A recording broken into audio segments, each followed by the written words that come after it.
Assalamualaikum warahmatullahi wabarakatuh. Salam sejahtera bagi kita semuanya. Om Swastiastu, Namo Buddhaya, salam kebajikan. Kami dari kelompok 6 Palembang yang beranggotakan Kinanti Adara Natasha, Rahmat Akbar, dan Eta Dwi Saputri. Kali ini kita akan membahas katabolisme asam lemak.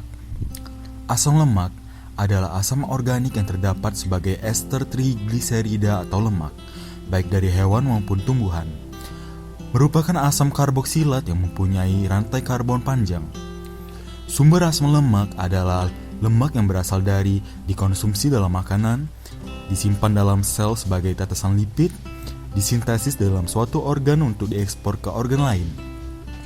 Di dalam intestin, lipid kompleks terutama triasilgliserolnya dihidrolisis oleh lipase menjadi asam lemak bebas dan sisa.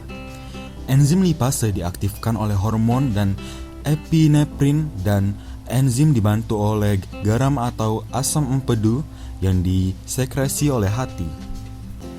Mekanisme katabolisme asam lemak. Sebelum dioksidasi, asam lemak mengalami dua tahapan. Tahapan pertama yaitu aktivasi. Aktivasi terjadi di sitoplasma. Asam lemak difosforilasi dengan satu molekul ATP dan diaktifasi oleh asetil CoA menghasilkan asam lemak CoA, AMP, dan pirofosfat inorganik. Yang kedua, transport ke mitokondria.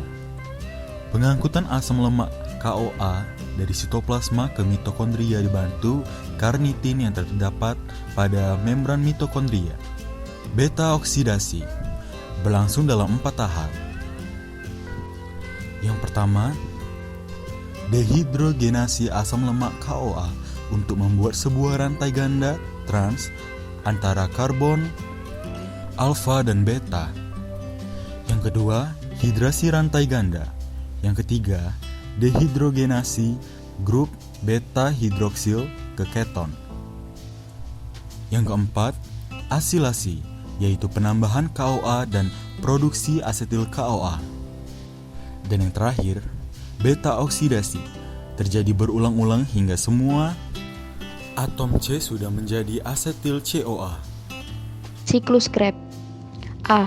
Asetil CoA akan berikatan dengan oksaloasetat dengan bantuan enzim sitrat sintase. Setelah itu melepaskan CoASH dan membentuk sitrat. B. Sitrat mengalami proses dehidrasi, yaitu melepaskan air dengan bantuan enzim akonitase, membentuk cis-akonitat, dan cis-akonitase mengalami hidrasi, membentuk isositrat. C. Isositrat dengan bantuan enzim isositrat dehidrogenase melepas CO2 dan menghasilkan NADH serta terbentuk alfa-ketoglutarate.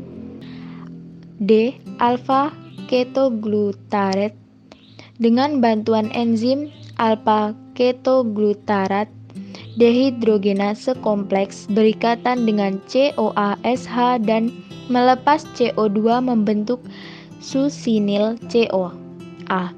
Reaksi ini menghasilkan NADH. E. Susinil CoA menghasilkan GTP dengan GDP yang ditambahkan fosfat inorganik dengan bantuan enzim susinil CoA sintase dan melepas CoASH sehingga terbentuk susinat. F. Susinat dihidrogenase oleh susinat dehidrogenase.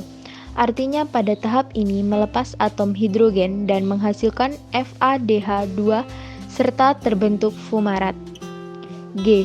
Fumarat dihidrasi oleh fumarase membentuk melat. H. Melat dihidrogenase melepas atom hidrogen membentuk NADH dan H2O oleh enzim melat dehidrogenase sehingga terbentuk oksaloasetat. Energi katabolisme. Tahap 1, asam palmitat yang mengandung 16 atom C dioksidasi beta dalam 7 siklus menjadi 8 residu asetil dalam bentuk asetil CoA. Tahap 2, Tiap asetil CoA dioksidasi menghasilkan 2 CO2 dan 8 elektron dalam siklus TCA. Tahap 3, elektron yang dihasilkan dari tahap 1 dan 2 masuk ke rantai respirasi mitokondria dengan menghasilkan energi untuk sintesis ATP dengan fosforilasi oksidatif. 7 FADH2 sama dengan 7 dikali 2 ATP sama dengan 14 ATP. 7 NADH2 sama dengan 7 dikali 3 ATP sama dengan 21 ATP. 8 asetil KOA sama dengan 8 dikali 12 ATP sama dengan 96 ATP. Jadi jumlah ATP totalnya 14 ditambah 21 ditambah 96 sama dengan 131 ATP. Karena pada proses aktivasi dibutuhkan 1 ATP, maka total ATP-nya sama dengan 130 ATP.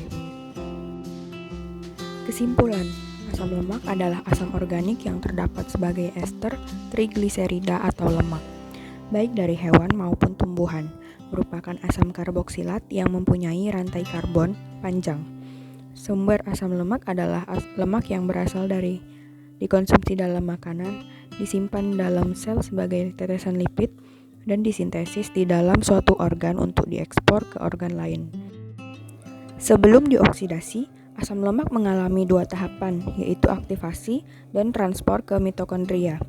Katabolisme asam lemak terdiri dari 2 tahapan, yaitu beta oksidasi dan siklus Krebs atau siklus asam sitrat.